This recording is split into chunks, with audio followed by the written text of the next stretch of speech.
Que toute la création rende gloire à l'Éternel notre Dieu, et que toute notre vie soit notre offrande d'action de grâce au Créateur du ciel et de la terre.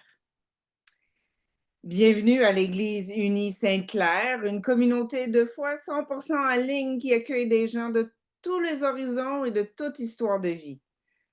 Peu importe ton passé ou ton présent, sache que le Seigneur tient à toi et t'appelle à le découvrir tout en te découvrant toi-même.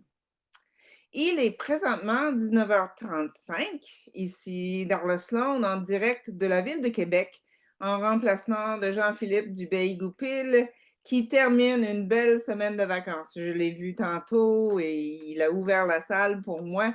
Il a l'air reposé, plein d'énergie, ressourcé. Il va vous retrouver la semaine prochaine avec plaisir.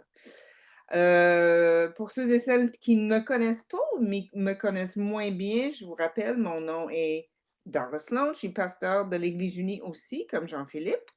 J'étais jusque tout récemment pasteur à l'Église unie Saint-Pierre-et-Pinguay. J'ai quitté mes fonctions au début de l'été et je m'apprête à entamer un nouveau défi comme liaison communautaire pour la mission communautaire de Montréal, mais à leur antenne à Québec, qui va débuter ce nouveau poste le 1er octobre. Assez pour moi. Vous connaissez, je pense, tout le monde, les coordonnées pour Sainte-Claire, mais je vais quand même, parce que j'ai pas mon petit assistant ce soir, je vais copier les coordonnées dans la boîte de clavardage sur Zoom. Voilà. Si vous voulez. Hop, ça ne veut pas me laisser. Oh, voilà. Vivement la technologie. Voilà. Si vous avez des questions, des suggestions, si vous désirez faire un don ou vous impliquer, n'hésitez pas à prendre contact avec un membre de l'équipe. Pauline, est-ce qu'il y a d'autres annonces ou Violaine ou Alain, d'autres annonces cette semaine, des choses que vous voulez partager?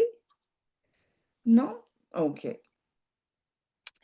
Alors, aujourd'hui, nous sommes le dernier dimanche du mois de septembre. Déjà, ça a passé tellement vite. C'est le mois des offrandes à Sainte-Claire. C'est un temps pour réfléchir aux différentes manières dont nous disposons pour consacrer au Seigneur les dons et les talents que nous avons récoltés au fil des saisons. En même temps, selon le calendrier liturgique utilisé par un bon nombre de communautés de foi, nous sommes aussi le troisième dimanche du temps pour la création, une période qui s'étend du 1er septembre jusqu'au 4 octobre de chaque année. C'est quoi le temps de la création? Ben, si vous ne connaissez pas, je vous invite peut-être, pas pendant le service, mais à un autre moment, de faire des petites recherches sur Internet. Mais en gros, c'est une période de l'année et de l'année liturgique où on va se concentrer sur des gestes posés, des célébrations et des engagements concrets en faveur du respect et de la sauvegarde de notre maison commune, la Terre-Mère. Il faut aussi se rappeler que nous, qui sommes issus de la tradition judéo-chrétienne, chaque jour devrait être un temps pour la création. Dans le 2e chapitre du livre de la Genèse, on apprend que Dieu a placé l'Adam, mot qui veut dire simplement être de terre. L'Adam qu'il a créé, il l'a placé dans le jardin d'Éden pour qu'il cultive la terre et la garde. Pendant longtemps, les humains ont mal traduit cette phrase et l'ont prise pour une justification pour la domination et la surexploitation des ressources de la terre. Il est encore temps de nous repentir, de changer nos cœurs, de nous réorienter et de vivre selon les desseins éternels de Dieu, notre Créateur. Alors que notre célébration ce soir soit une offrande au Créateur et aussi un temps pour nous réengager à consacrer nos dons et nos talents, non seulement au soutien de notre communauté de foi, mais aussi à la sauvegarde de la création. Alors, avec le ciel et la terre et tout ce qu'ils contiennent, adorons notre Dieu. Et je vais afficher à l'écran l'appel à l'adoration, une adaptation du psaume 148.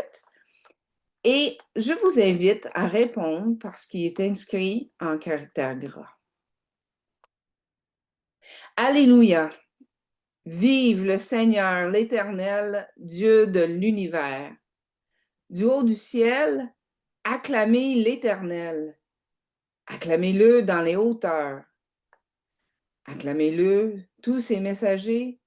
Acclamez-le, tous ses prophètes. Acclamez-le, soleil et lune. Acclamez-le, toutes les étoiles scintillantes. Acclamez-le, espace reculé du ciel. Et vous aussi, masse d'eau plus haute encore. Que la création tout entière acclame l'Éternel, car il n'a eu qu'un mot à dire, et elle a commencé d'exister. Il a tout mis en place pour toujours, fixant une loi à ne pas enfreindre. Depuis la terre, acclamez l'Éternel, acclamez-le, monstres marins et tous les abîmes. Et vous aussi, feu et grêle, neige et brouillard, vent de tempête, soumises à sa parole. Acclamez-le, montagnes et collines, arbres fruitiers et tous les cèdres, animaux sauvages ou domestiques, oiseaux et reptiles. Acclamez-le, dirigeant de la terre, et vous aussi, tous les peuples, garçons et filles, jeunes et vieux, acclamez-le. Acclamez l'Éternel, source de vie. Il a rendu force et fierté, courage et confiance à ses enfants. L'Éternel ne peut que donner son amour et sa vie. Alléluia.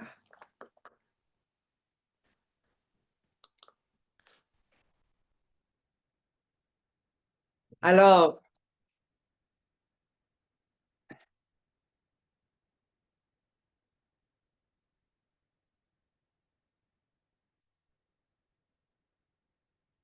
que la lumière du Christ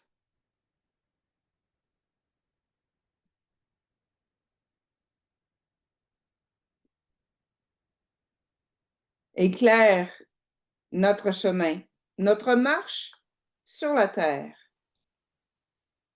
Que la lumière du Christ nous montre le chemin de la repentance et d'une relation renouvelée avec notre terre et toutes ses créatures. Voilà. Que la lumière du Christ illumine notre monde. Je vous invite à la prière. Éternel notre Dieu, souffle créateur de tout ce qui existe. Nous sommes si petits dans l'immensité de l'univers que tu as créé. Et pourtant, tu nous aimes et tu te soucies de nous. Tu te soucies de nous et veux nous associer toutes et tous à ton œuvre créatrice dans le monde aujourd'hui. Nous voulons te remercier pour les personnes que tu as mises sur notre chemin. Les enseignants ou enseignantes, professeurs, pasteurs, figures publiques, comme nos proches et nos voisins et nos voisines. Toutes les personnes qui ont été des guides, des mentors, des modèles, des maîtres pour nous. Nous te louons pour l'héritage qu'elles nous ont laissé. Puissions-nous avoir un impact positif sur les gens autour de nous, être utile à notre communauté, à notre société, à notre maison commune. Dieu éternel, un jour ton ange a touché les lèvres du prophète Ésaïe et ta parole fut proclamée. Jésus a appelé ses premiers disciples et ils ont tout laissé pour le suivre. Puissions-nous aujourd'hui entendre ta parole pour nos vies et devenir à notre tour témoins de l'amour et de la vie que nous trouvons en toi. Amen.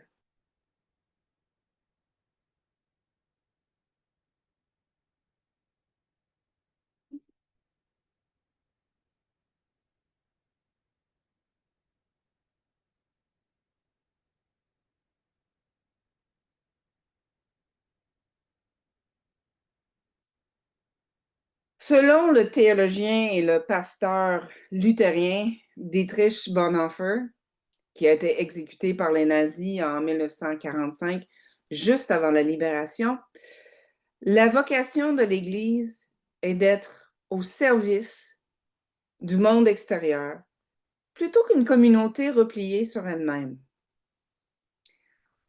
On pourrait reformuler cette idée en disant que si on soutient l'Église, c'est parce qu'elle nous soutient dans notre vie de service, tournée vers le monde, la terre et ses créatures.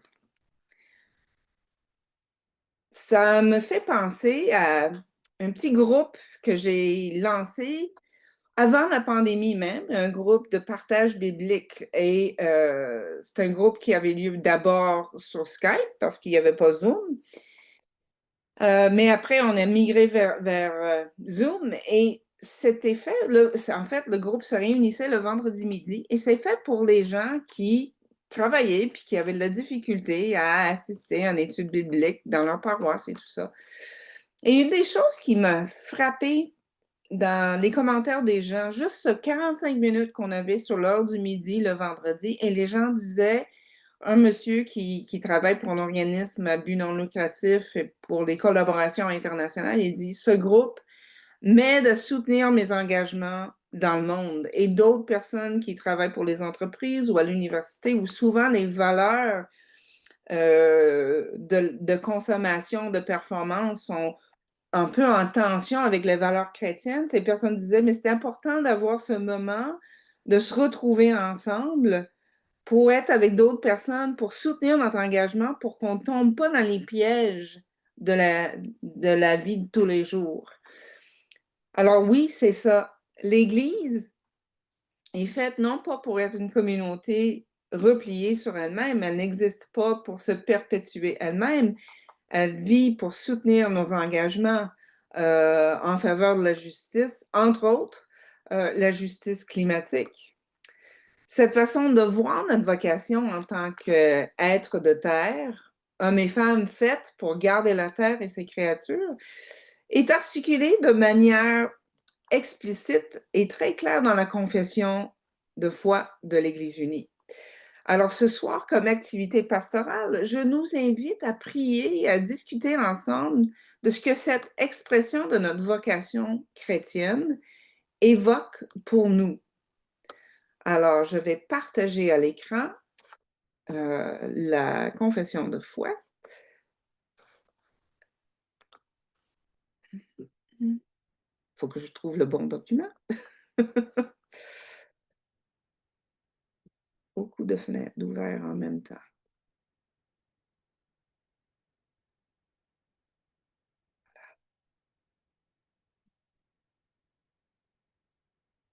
En fait, j'ai mis en jaune la partie qui est particulièrement pertinente, à mon avis, pour la discussion de ce soir et le temps de la création.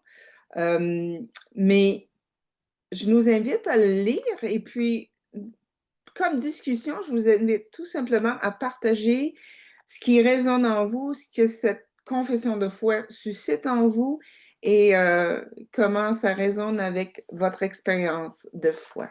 Alors, lisons ensemble. Nous ne sommes pas seuls. Nous vivons dans le monde que Dieu a créé. Nous croyons en Dieu qui a créé et qui continue à créer, qui est venu en Jésus, parole faite chair, pour réconcilier et renouveler. qui travaille en nous et parmi nous par son esprit. Nous avons confiance en Dieu. Nous sommes appelés à constituer l'Église pour célébrer la présence de Dieu, pour vivre avec respect dans la création, pour aimer et servir les autres, pour rechercher la justice et résister au mal, pour proclamer Jésus crucifié et ressuscité, notre juge et notre espérance. Dans la vie, dans la mort, dans la vie au-delà de la mort, Dieu est avec nous. Nous ne sommes pas seuls. Grâce soit rendue à Dieu. Amen. Alors, comme je vous ai dit, il me semblait que ce paragraphe en jaune, pour moi, ça résonne avec ce que je disais plus tôt en introduction, que l'Église existe, et c'est ce que Bonhoeffer essayait de dire, l'Église n'est vraiment Église que lorsqu'elle existe pour ceux qui n'en font pas partie. Mais vous, qu'est-ce que vous en pensez de cette confession de foi? Est-ce que ça vous parle?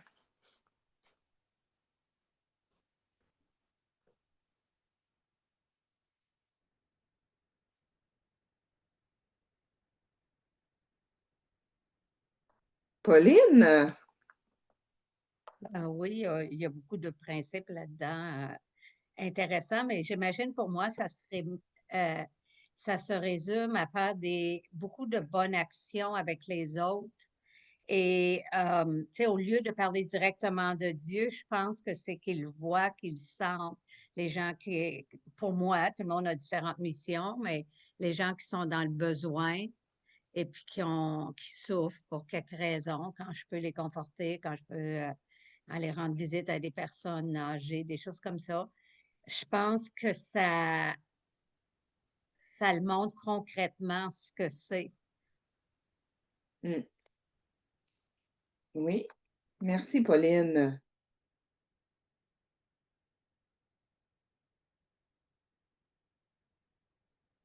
Oui, Violaine.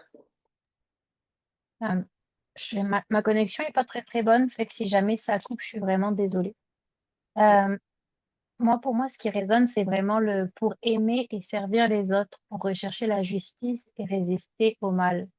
Euh, à part rechercher la justice, ça vient toujours avec le principe de aimer.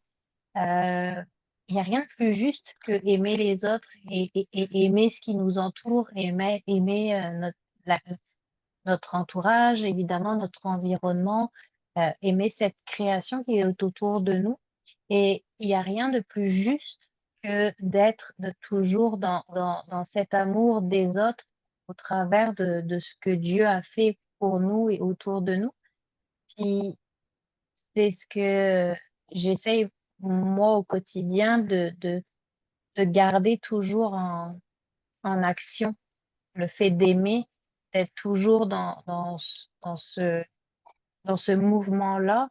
Et ça permet finalement de résister pas mal au mal qui nous entoure aussi un petit peu à droite, à gauche, au sud, au nord, etc. On, on est plus équipé à résister quand on est capable d'aimer et qu'on sait que l'amour est autour de nous. Mhm. Oui, merci Violaine. Alain, tu ouvrir ton micro? Oui, ben, je vais commencer par faire une parenthèse. Euh, ce qui m'a tiré vers l'Église unie, dans le fond, ces deux premières phrases. Nous ne sommes pas seuls, nous vivons dans un monde que Dieu a créé.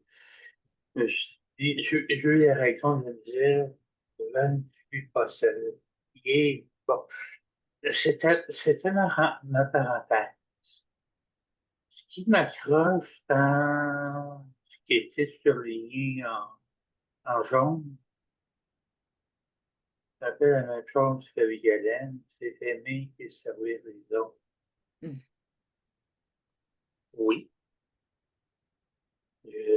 j'en suis de 100%. Mais quand j'ai vu ça, il y a quelques instants, j'ai eu la réaction de me dire oui, mais nous là-dedans.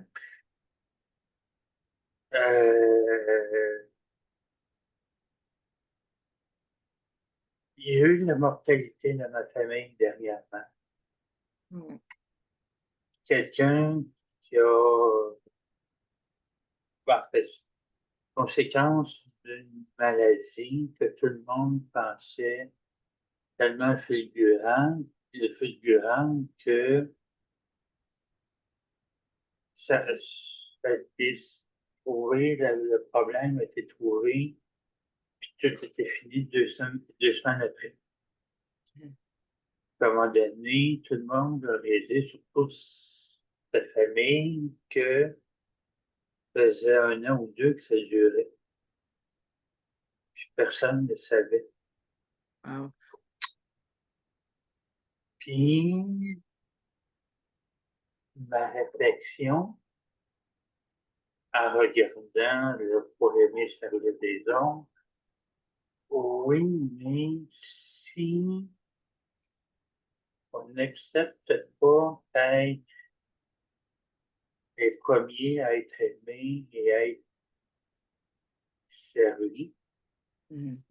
dans le sens que si on n'est pas capable d'accepter l'aide des autres, est-ce qu'on va être capable d'aimer, de servir les autres? Ça, sans juger la personne de ma famille. Mm. Il faut, moi, je me dis, oui, c'est beau penser aux autres, c'est excellent. La foi doit aller dans ce sens-là. Il faut aussi penser aux autres aussi, ouais. Être capable d'accepter, Mm. de se laisser aimer, de se laisser aider quand on a besoin d'aide. Voilà, c'est ma réaction là. C'est vrai, Alain, ça résonne beaucoup ce que tu dis avec mon expérience de pasteur. Combien de personnes, le plus difficile pour la plupart, c'est de se laisser aider, d'accepter le soutien d'autrui. C'est un grand défi. Peut-être aussi, j'ai une expérience parce que je travaille en église, puis beaucoup de personnes en église sont d'un certain âge. Et ils sont habitués à aider, mais pas nécessairement à se laisser aider par d'autres.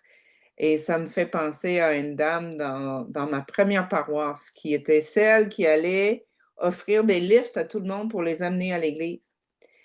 Et puis, elle m'avait dit un jour, dans une étude biblique ou quelque chose, mais si les gens savaient combien ça m'apporte de pouvoir amener les gens, mais ils disent non, non, non, je ne veux pas déranger. Elle dit, mais ça me fait plaisir. Alors, un jour, cette même personne s'est retrouvée à l'hôpital et elle avait eu une chirurgie et quand je suis arrivée pour lui rendre visite, elle voulait aller chercher de l'eau. Mais elle avait encore de la douleur. Puis je lui dis, mais donne-moi le pichet, je vais aller te chercher de l'eau. Non, non, non. Je dis à la dame, madame une telle, je ne nommerai pas. Mais qu'est-ce que vous m'avez dit tantôt, l'autre semaine, sur justement, c'est un plaisir d'aider les autres. Et elle m'a tondu son pichet en disant, OK, tiens. Mais c'est tu as raison, Alain. L'une des problèmes que nous avons comme êtres humains, c'est qu'on a l'impression qu'on doit être autosuffisant. Et en fait, ce que la confession de foi nous dit, c'est que Dieu travaille en nous et parmi nous par l'Esprit, mais nous ne sommes pas seuls. On n'est pas les sauveurs du monde, mais on a juste à nous aligner dans la direction de l'Esprit. D'autres choses qui vous frappent dans cet appel à justement être Église, non pas juste pour soutenir l'Église, mais pour que l'Église fasse une différence dans le monde?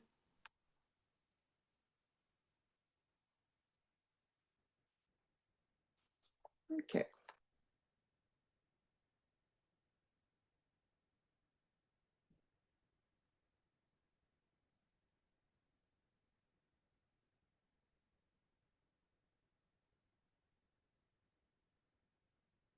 Alors, je vous invite à la prière.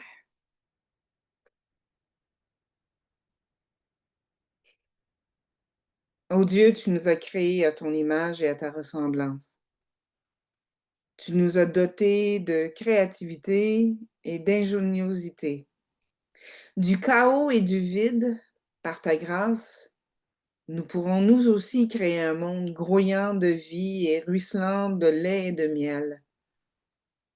Tu nous as formés pour être à toi, pour que nous saisissions la vie à pleine main. En Jésus, nous savons que la vie que tu nous donnes est éternelle. Nous savons que nous n'avons pas à tout faire tout seuls, parce que nous vivons dans le monde que tu as créé et ton esprit travaille en nous et parmi nous pour nous soutenir dans nos efforts, pour aimer et pour résister au mal. Nous prions pour les personnes comme ce membre de la famille d'Alain qui a caché sa souffrance. Pour toutes les personnes qui ont de la difficulté à tendre la main pour recevoir, nous prions.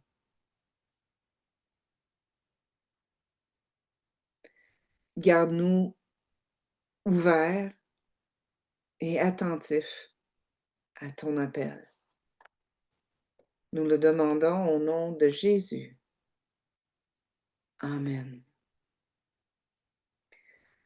Alors, mon frère, mes sœurs, que la paix du Seigneur soit toujours avec vous.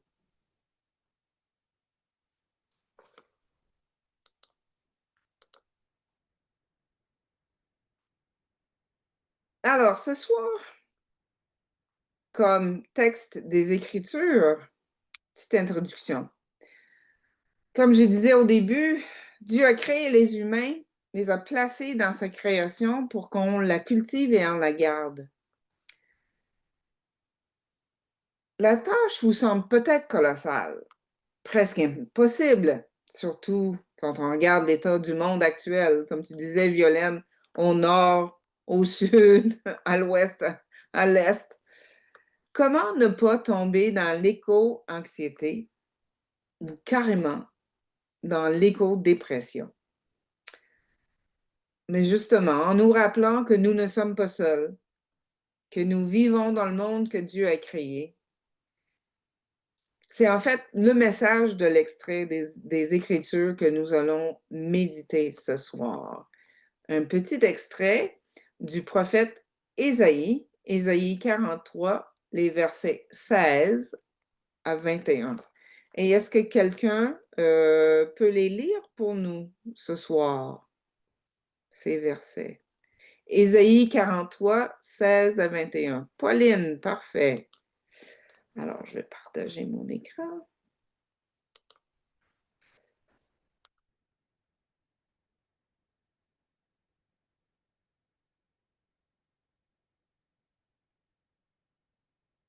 Alors, Ésaïe 43, 16 à 21.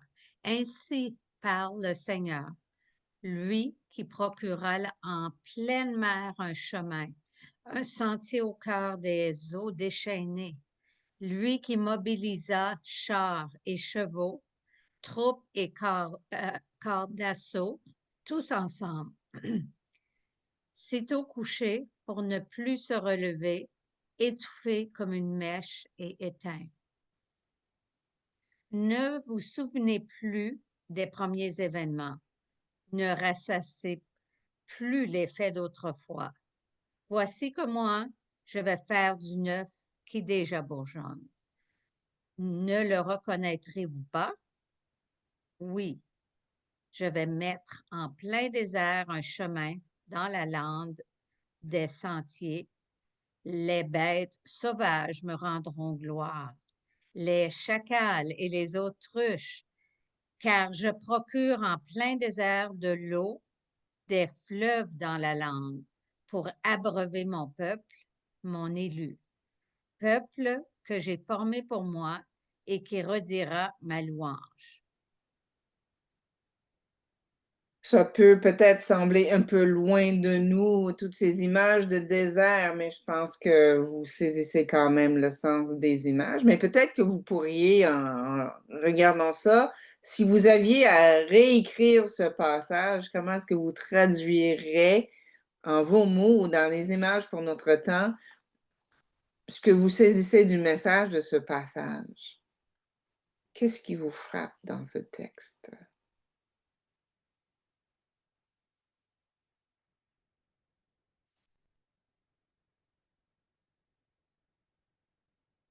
Est-ce qu'il y a un mot ou une image ou une phrase qui retient votre attention?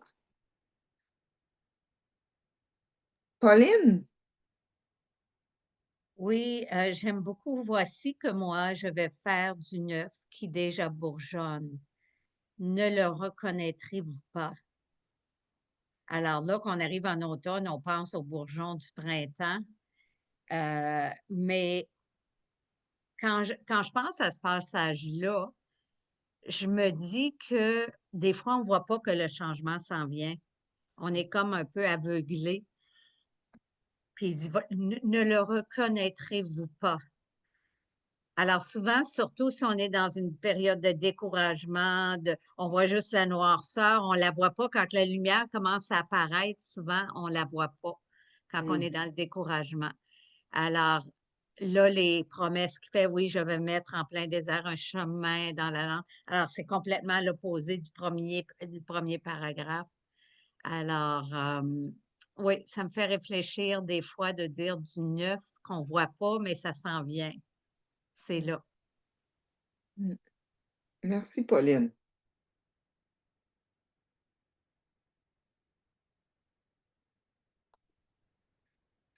Alain, Oui, je vais aller dans le même sens que Pauline. La notion de désert, la, la grande noirceur, puis je me dis régulièrement que c'est pas parce qu'on ne voit pas que ça n'existe pas.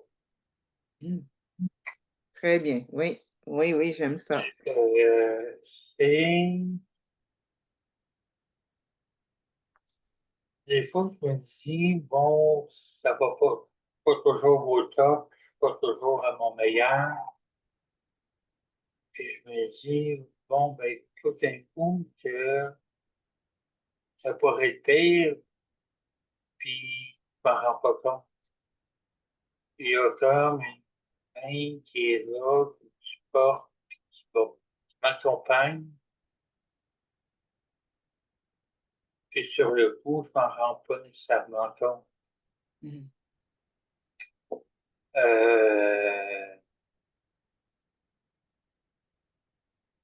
Fait que je me dis, j'essaye de me dire, oui, mais bon, il doit y avoir quand même quelque chose en arrière de ça. Mm.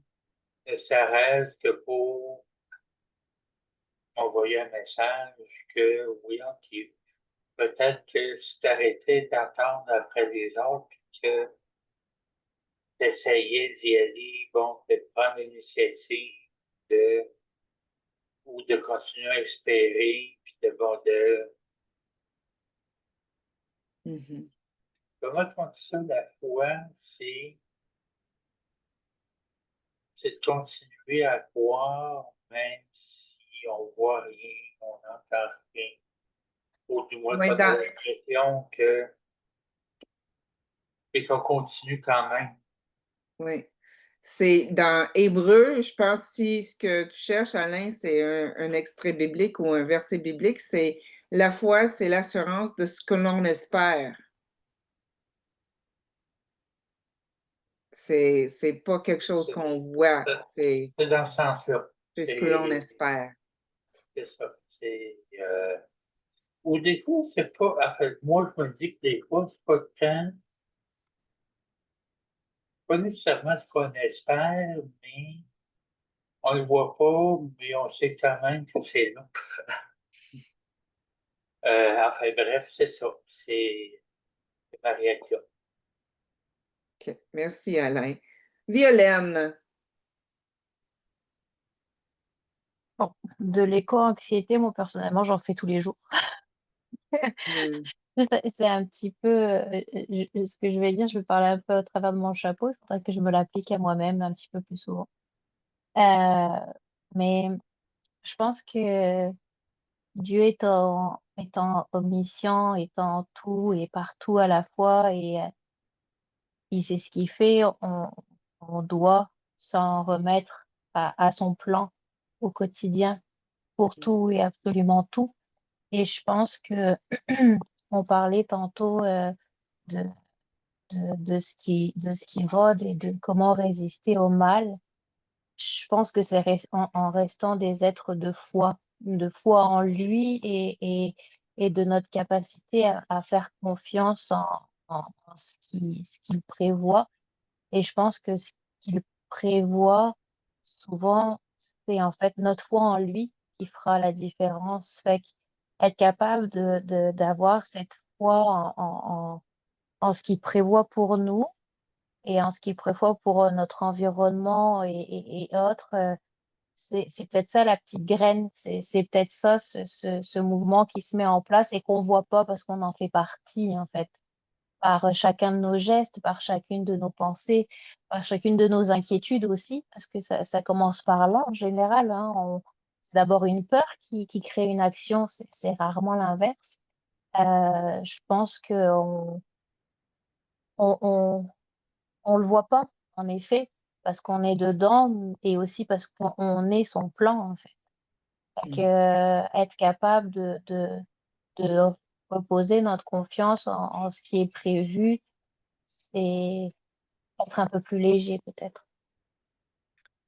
Et ça aide aussi quand on est en communauté. Un peu comme je Oui, disais, les gens qui participaient, ben, sûrement à Sainte-Claire, c'est la même chose, mais le petit groupe La Parole sur le pouce qui disent, mais tu sais, mais les préoccupations du monde, le travail, la vitesse à laquelle, et je pense que ça, c'est quelque chose, on ne voit pas ce qui bourgeonne. Si on avance à la vitesse grand V, on ne voit pas ce qui bourgeonne. Et l'autre chose, c'est que moi, j'ai grandi dans l'Ouest canadien. Mes grands-parents, mes grands-pères, mes deux grands-pères étaient agriculteurs et le blé, ça prend une saison. Euh, En Saskatchewan, ça prend, tu sais, on le sème au printemps, puis à l'automne, on récolte. Mais quand on a déménagé en Colombie, tu sais, les gros arbres qu'on voit en Colombie-Britannique, c'est pas une saison. C'est des dizaines et des centaines d'années, ces arbres-là, pour arriver à maturité puis arriver au bout de leur vie. Il y a des choses qui poussent plus rapidement que d'autres aussi qui bourgeonnent. Alors, parfois, c'est aussi juste de prendre le temps de s'arrêter et souvent ensemble parce que des fois, c'est oh, j'ai pas vu ce que vous avez vu dans le texte, moi, je l'ai peut-être pas vu. C'est la même chose dans la vie et dans l'action du Seigneur, je trouve. Mais ce que j'aime dans ce texte, c'est que l'activité du Seigneur, c'est pas juste pour nous, c'est pour la création tout entière. Tout va rendre grâce à Dieu, même les bêtes sauvages. Alors, c'est notre espérance. D'autres choses avant qu'on poursuive? Parfait.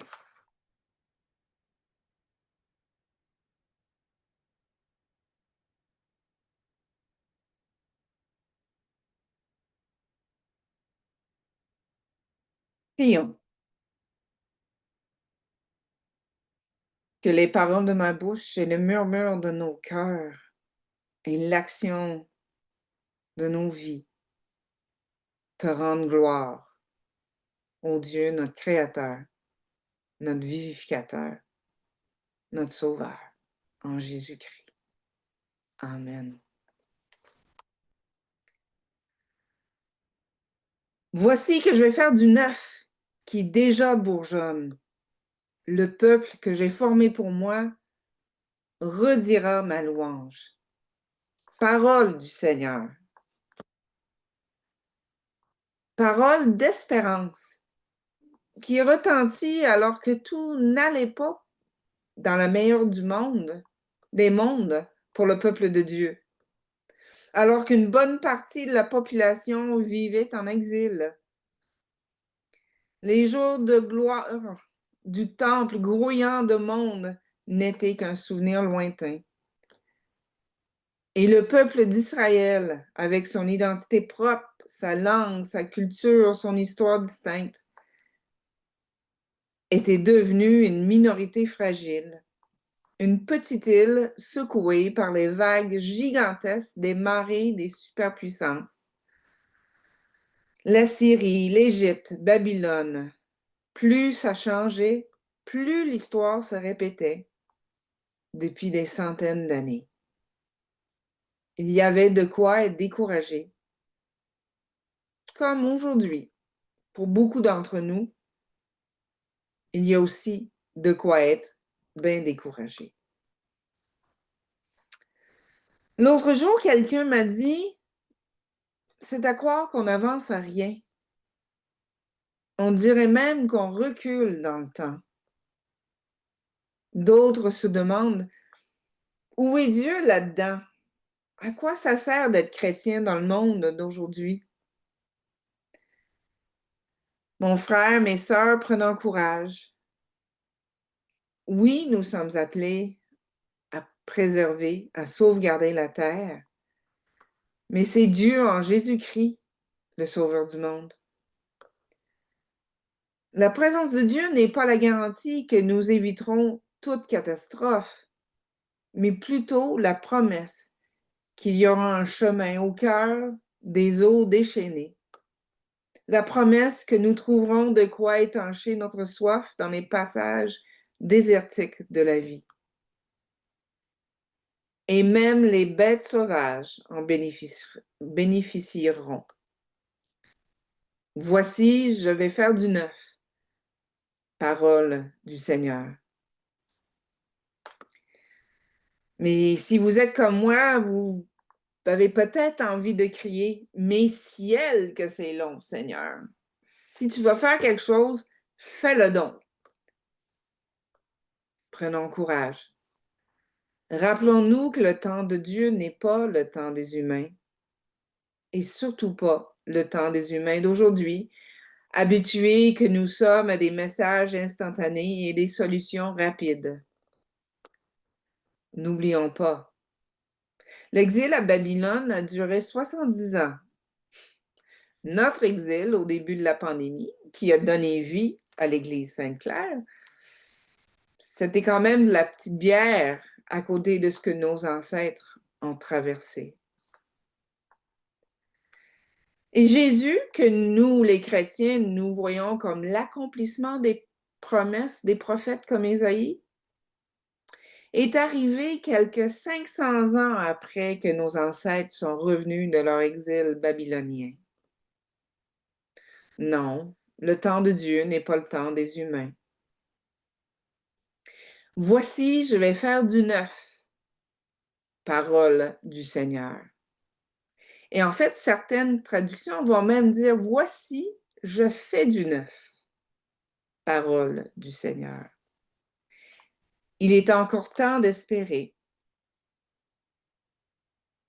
Et si notre appel comme chrétiens et chrétiennes dans le monde aujourd'hui était justement de cultiver et de récolter l'espérance, premier fruit de l'œuvre de Dieu dans nos vies, et de partager nos récoltes avec nos contemporains qui en ont tellement besoin d'espérance?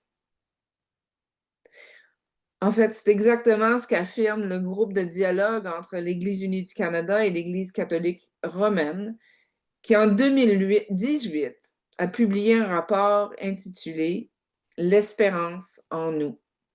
C'est un rapport qui traite particulièrement de la question environnementale et l'éco-anxiété et l'éco-dépression. Et dans ce document, on peut lire: la réalité des changements climatiques peut parfois engendrer des sentiments de désespoir. Il n'est pas certain que la communauté mondiale saura réagir assez rapidement et avec assez de détermination pour survivre à des changements climatiques catastrophiques. Toutefois, renoncer à agir par déni, désespoir, cynisme ou découragement ne peut qu'aggraver la situation. L'Église a des ressources qui ont fait leurs preuves pour contrer le désespoir et la paralysie et qui peuvent nous aider à passer du découragement à l'espérance. Cette espérance, c'est la parole que Dieu sème et qui prend racine en nous. Voici que moi, je fais du neuf, qui déjà bourgeonne. Ne le reconnaîtrez-vous pas? Pensez-y. Au commencement de tout, Dieu a dit seulement une parole. Il nous a créés à son image et à sa ressemblance. Nous avons en nous sa créativité, son ingéniosité ainsi que sa volonté. Prendre le temps de le reconnaître, ralentir assez pour voir ce qui se passe autour de nous, peut nous aider à cultiver et à récolter l'espérance en nous. Des solutions existent et des pas sont faits dans la bonne direction. Je me souviens d'avoir entendu un jour un reportage à Radio-Canada. En 2018, le niveau des réserves d'eau dans la région du Cap-Occidental en Afrique du Sud était dangereusement bas. On voyait arriver ce qu'on appelait le jour zéro, le 12 avril 2018, jour où il n'y aurait plus un goutte d'eau qui coulerait dans les robinets. Mais tout le monde a mis du sien en diminuant au maximum sa consommation d'eau et la date du jour zéro a été repoussée. S'il est vrai que tout n'est pas gagné, cette histoire nous démontre que les humains ont en eux la créativité, l'ingéniosité, ainsi que la volonté d'agir pour préserver la Terre et ses créatures. Nous sommes faits à l'image de Dieu. Cette créativité fait partie de notre ADN.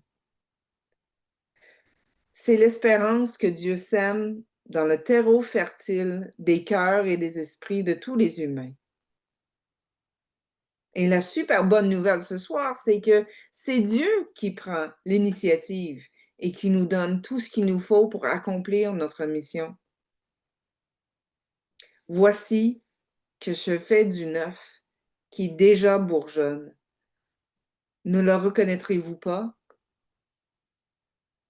À nous de cultiver les fruits de l'espérance sémés en nous et de consacrer nos récoltes à notre Créateur pour la gloire de Dieu et la sauvegarde du monde.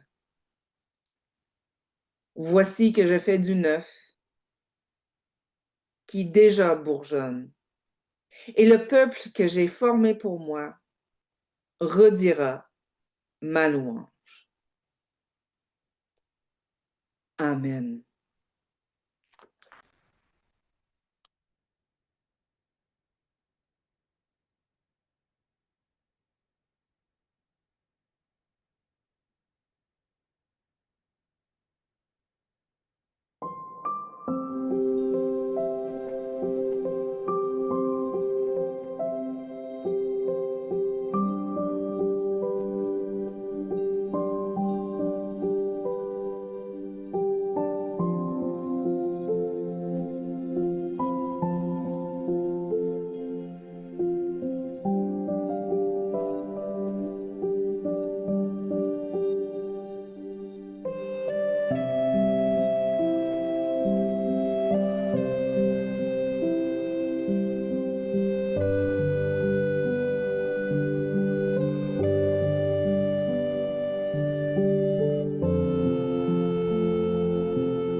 C'est le moment de partager, de récolter nos prières, nos intentions de prière, parce que justement, nous ne sommes pas seuls, nous n'avons pas à tout porter sur nos épaules.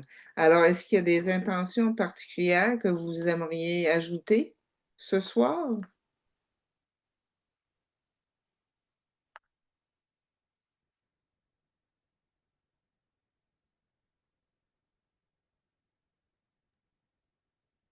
Pauline.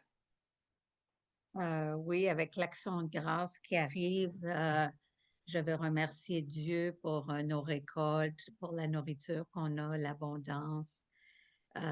Et je prie que cette abondance se répande dans tout le monde et que Dieu m'aide à partager. Et je prie pour la paix, pour que le royaume de paix se répande dans tout le monde.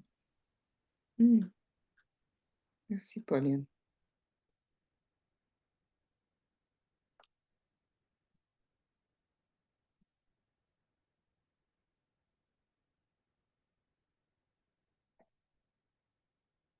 Alors, je vous invite à la prière.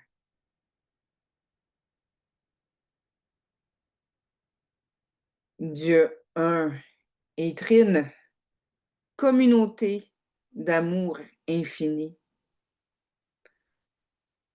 Apprends-nous à aimer et à nous laisser aimer,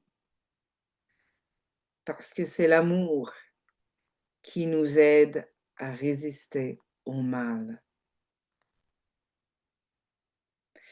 Apprends-nous à prendre le temps de regarder autour. Apprends-nous à te contempler dans la beauté de l'univers où tout nous parle de toi, mais aussi dans nos villes et nos villages qui ne sont pas toujours tout beaux, tout fins. Mais tu es là. Donne-nous courage et patience, parce que ce n'est pas toutes les semences qui bourgeonnent rapidement.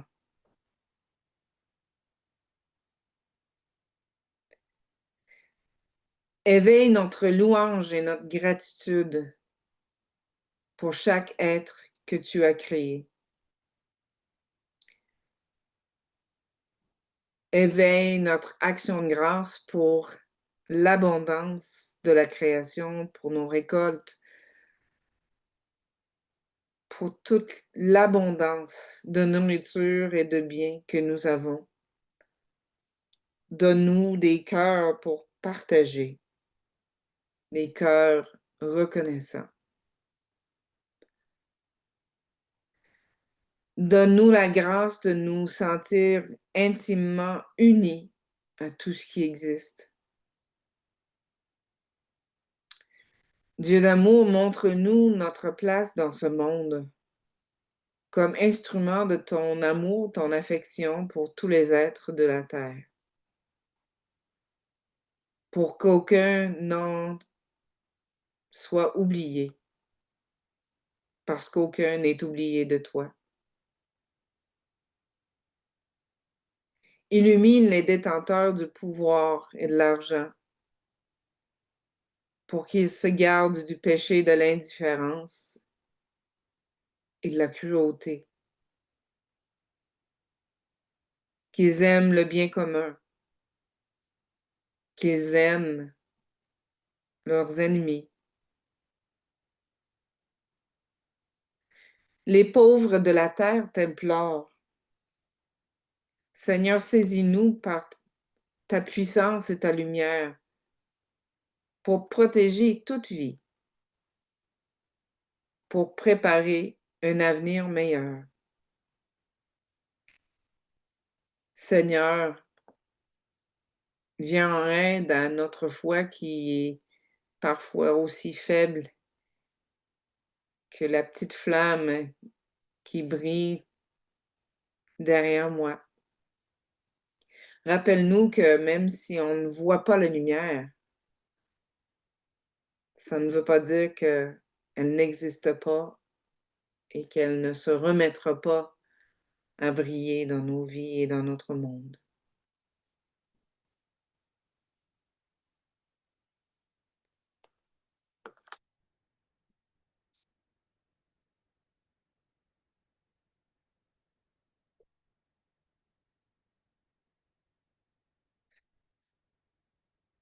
Seigneur, rassemblant ces prières et toutes les autres, d'un même cœur et d'une même voix, nous osons te dire, Notre Père, notre Mère qui es aux cieux, que ton nom soit sanctifié, que ton règne vienne, que ta volonté soit faite sur la terre comme au ciel. Donne-nous aujourd'hui notre pain de ce jour. Pardonne-nous nos offenses, comme nous pardonnons aussi à ceux et celles qui nous ont offensés. Et ne nous laisse pas entrer en tentation, mais délivre-nous du mal, car c'est à toi qu'appartiennent le règne, la puissance et la gloire pour les siècles des siècles. Amen. Mon frère, mes sœurs, allez dans la paix et l'amour de Dieu, car la bénédiction de notre Créateur, du Christ, notre Rédempteur et de l'Esprit Saint, notre Vivificateur, est avec nous ce soir et à tout jamais. Amen. Je vais arrêter l'enregistrement et puis vous pouvez rester, on peut rester et jaser un petit peu. Voilà.